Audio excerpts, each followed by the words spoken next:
So guys, nandito tayo ngayon sa isang farm na hindi natin papangalanan.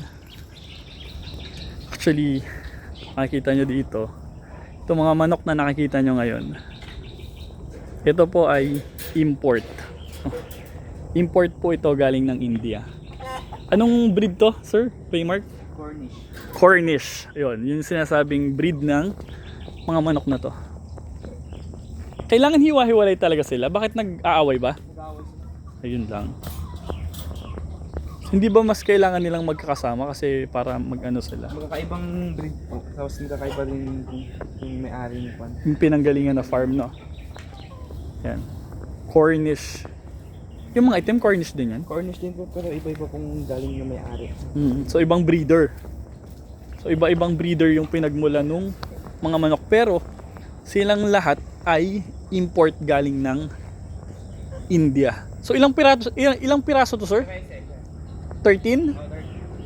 13. So 13 na Cornish na manok. Ayan.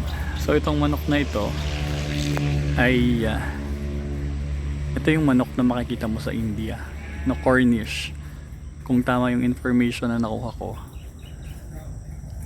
ganito pala yung manok, no? Ganito yung manok sa India.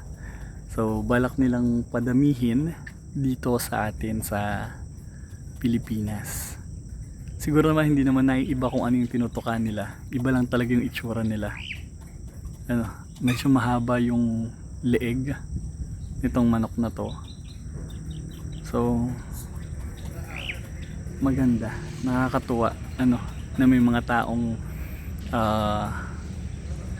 gustong magdala ng ibang breed ng manok dito sa atin. Ayan. So madami yan. So ilan-ilan yung nandiyan dyan. So sabi 13 heads daw.